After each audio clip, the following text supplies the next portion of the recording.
Et salut à tous, on se retrouve aujourd'hui pour une nouvelle vidéo avec la présentation de la Cambox MK-V3.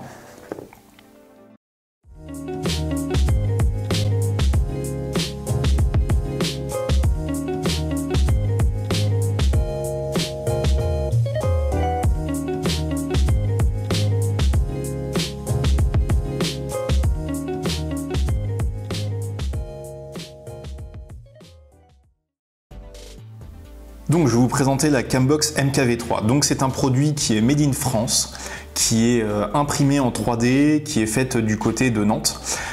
Donc c'est un produit qui est vraiment de très bonne qualité. Et puis ça va plaire forcément à tous ceux qui font de la piste. Faut savoir que sur piste, on n'a pas le droit d'avoir la caméra sur le casque. Il faut qu'elle soit soit sur la moto ou en fait non, il faut qu'elle soit que sur la moto. Donc du coup là on a un produit où la caméra se met à l'intérieur du casque. Donc c'est-à-dire qu'elle est indétectable au niveau du contrôle. Donc du coup pour ça c'est quand même pas mal. Par contre le petit point négatif c'est que pour le positionner, je vais vous montrer après, il faut que vous ayez sur le haut de votre casque un espace en plastique. Donc en fait c'est pris avec du velcro, avec un double face. Donc forcément si vous avez une partie tissu au niveau du front, ça pourra pas se coller dessus. Donc voilà, donc je vais déballer la MK-V3. Hop, donc présentation standard, basique, enfin voilà, il y a juste la caméra à l'intérieur. Donc c'est un produit qui est quand même super léger, très facile d'utilisation. Vous pouvez l'utiliser pour des casques cross, pour les casques route, sur des casquettes aussi, il y a différentes fixations qui existent. Vous avez une orientation de la caméra à descendre, vous avez un angle 0 et maximum je crois c'est 40 ou 60 degrés, donc ça c'est pas mal. Là-dessus moi je l'utilise à 0 au niveau du casque, ça filme très loin. De toute façon je vous mettrai des vidéos après avec visière ouverte, visière fermée sur route, la qualité que ça vous donne.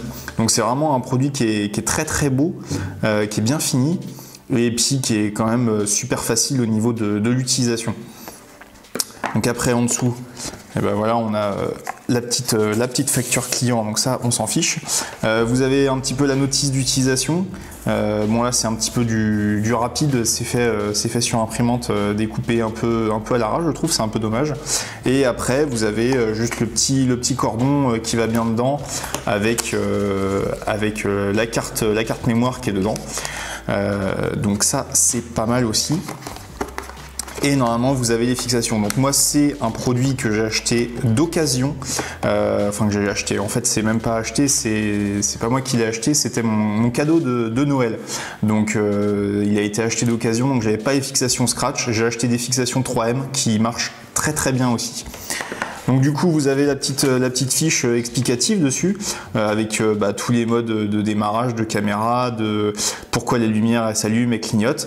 Donc ça c'est plutôt pas mal fait, avec la petite recommandation en dessous forcément. Donc le poids de la caméra ça fait 47 grammes, c'est ce qu'ils mettent sur la fiche. Donc du coup à l'intérieur du casque c'est vraiment léger quoi. C'est un gros plus. Et dessus on a à peu près une heure et demie d'autonomie, et on peut aller jusqu'à 64 Go au niveau de la mémoire, au niveau de la carte SD. Donc ça c'est pareil, c'est pas mal. Donc là dessus moi j'ai une carte qui fait 16 Go qui était vendue avec. Ça suffit largement pour enregistrer 1h30 de film. De toute façon, vu que je pense la plupart vont l'utiliser surtout sur piste ou pour faire vraiment une caméra en plus à l'intérieur du casque. Donc du coup, les 1h30 d'autonomie sont largement suffisantes pour enregistrer sur une 16 Go. Donc au niveau de l'utilisation, donc très facile, vous avez un petit bouton Power qui est ici et un petit bouton Wi-Fi. En dessous, vous avez une petite languette où vous avez le port USB et le lecteur de carte, et à côté vous avez le petit bouton de reset. Donc hop, on va remettre ça en place. Donc très facile, l'allumage, on a juste un point à appuyer dessus. L'avantage, les LED s'allument et elles vibrent. Donc là, elle a vibré 3 fois parce que forcément la batterie n'est pas chargée une fois de plus. Du coup après vous avez une petite application qui va bien avec, qui marche plutôt bien aussi pour régler donc tous les paramètres de la caméra. Ça c'est un gros plus aussi. Du coup, vu que vous n'avez pas d'écran comme sur une GoPro, c'est plus facile de régler ça sur votre téléphone ou votre tablette à côté. L'avantage c'est que c'est en Wi-Fi et pas en Bluetooth, donc ça bouffe un petit peu moins de batterie, je trouve. Donc ça c'est un bon point aussi. Et du coup, vous pouvez tout paramétrer sur votre application, que ce soit la qualité d'image, donc vous pouvez enregistrer en 720p ou en 1080. Les deux sont en 30 fps. Là-dessus, c'est, on va dire, le milieu de gamme, parce que maintenant, ils ont fait en précommande, on a la MK-V4 Plus et la MK-V4 Pro, qui elle filme en 4K 30 fps ou 60 fps, avec un angle de vue qui est un peu plus large. Là, celle-là, la MKV3 filme 120 en degrés, alors que la MKV4 Plus filme 135 et la MKV4 Pro filme 150 degrés. Donc c'est vraiment un écran beaucoup plus large. Ça donne un aspect visuel un peu mieux au niveau de la vitesse, parce que c'est vrai que là en 120 on a l'impression qu'on n'avance pas. Vous verrez ça sur les vidéos, c'est vrai qu'on a vraiment l'impression qu'on se traîne, que ce soit en courbe ou en ligne droite.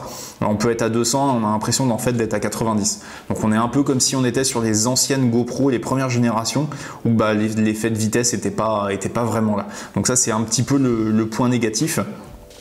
Mais c'est vrai que maintenant ça va être corrigé avec les prochaines. Par contre le prix, bah ça va faire mal. Donc la MKV3 en ce moment elle est en promo avec 2-3 kits, elle est autour des 300 € pour un produit neuf. Faut savoir que les MKV4 Plus et Pro vont être à 400-500 €.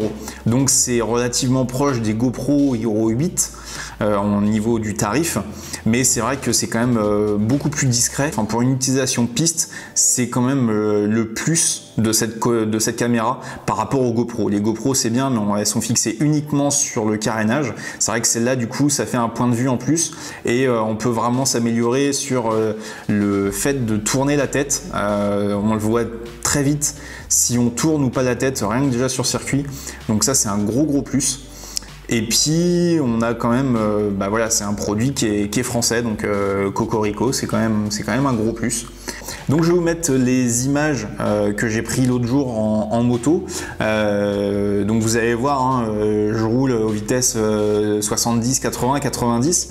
Mais on n'a pas l'impression qu'on avance aussi vite que ça, quoi. C'est vrai que c'est un petit peu dommage. Je vais tester ça dans un mois sur piste à Fontenay, comme ça au moins on aura vraiment des belles images internes. Mais c'est vrai que la sensation de vitesse est un petit peu frustrante. Il faudra mettre le petit compteur qui va bien à côté de la GoPro, parce que c'est vrai que là d'origine ça fait, bah, on a l'impression de vraiment se traîner, quoi.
Donc voilà pour la présentation de la Cambox MK-V3, qui est un produit qui est quand même plutôt bien fini, bien fait, et avec des bonnes techniques, et puis françaises. Je vous mets le lien dans la description en dessous.